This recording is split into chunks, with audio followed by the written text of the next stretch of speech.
Assalamualaikum warahmatullahi wabarakatuh. Di sini saya akan menjelaskan gimana sih bukti pemotongan pajak penghasilan pasal 21 bagi pegawai tetap atau penerima pensiun atau tunjangan hari tua dan jaminan hari tua berkala. Nah, di sini sebagai contoh ya. Di sini ada nomor. Di sini nomor, mau tahu ini nomor apa? Ini adalah nomor pajak. Nah, di sini memang sengaja tidak saya isi karena ini hanya sebagai contoh. Lalu, sudah kalian isi nomor pajak. Di sini lanjut yang kedua ada NPWP pemotong. Apa itu NPWP pemotong? NPWP pemotong ini adalah jika kita ingin memotong sesuatu pajak.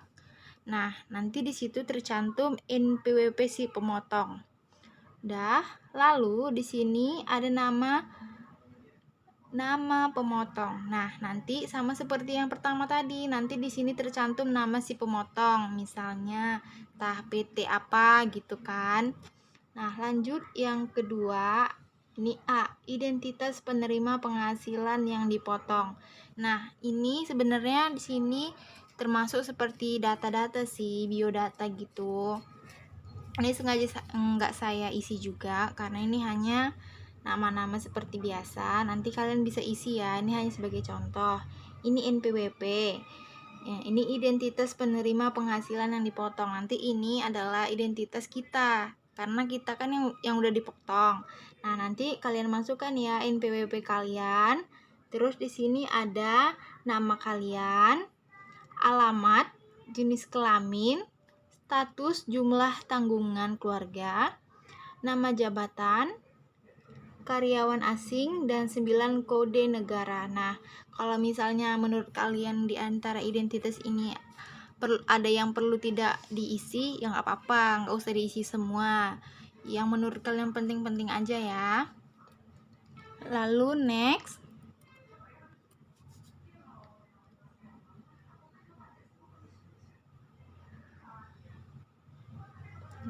Nah, di sini ada B, rincian penghasilan dan perhitungan PPh pasal 21.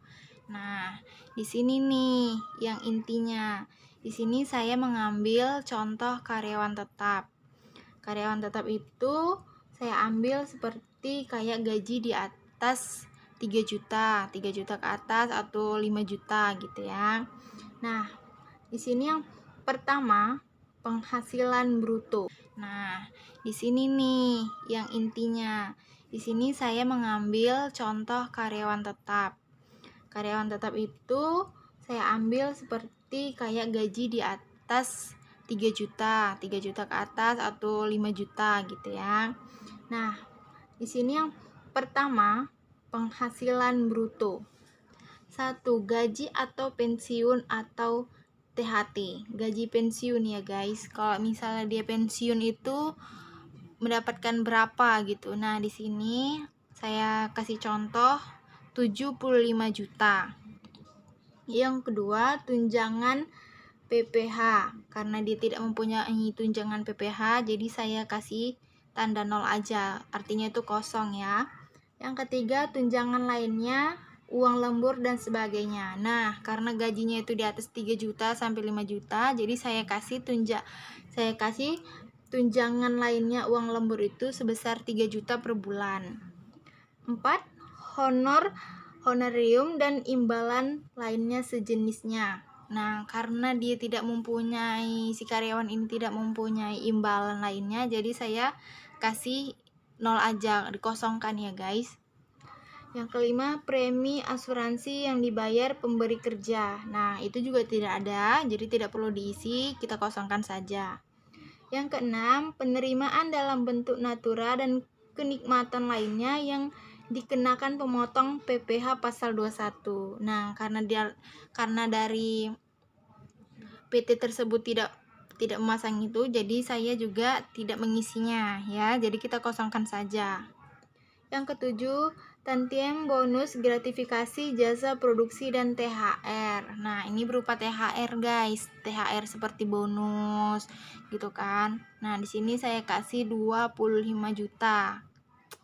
Lanjut, jumlah penghasilan bruto. Jumlah penghasilan bruto di sini saya kirakan karena dia karyawan tetap, saya kasih 103 juta. Lanjut, pengurangan yang ke-9, biaya jabatan atau biaya pensiun. Nah, karena dia karyawan tetap, pastinya kan gajinya itu ataupun biaya jabatannya pasti besar. Nah, di sini saya perkirakan diberi 5.150.000. Lanjut, iuran pensiunan atau iuran THT. Nah, itu juga tidak ada, jadi saya kosongkan ya. Jumlah pengurangan sama seperti yang biaya jabatan tadi. Tidak ada pengurangan ya guys, jadi tetap 5.150.000. Lanjut, penghitungan PPh pasal 21.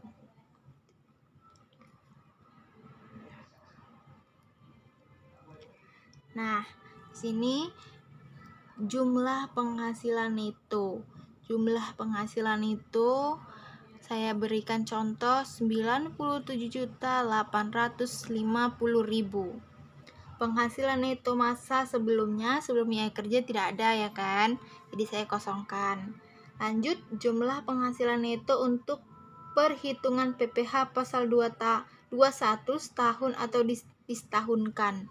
Nah, di sini saya perkirakan disetahunkan mencapai 97.850.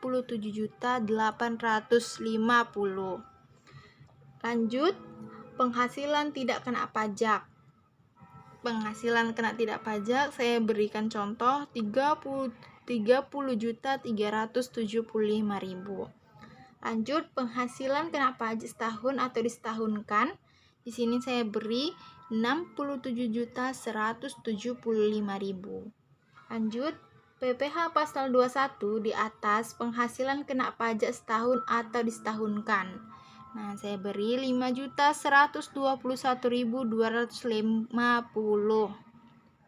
Lanjut, PPh pasal 21 yang telah dipotong masa sebelumnya. Nah, karena tidak ada jadi saya kosongkan ya.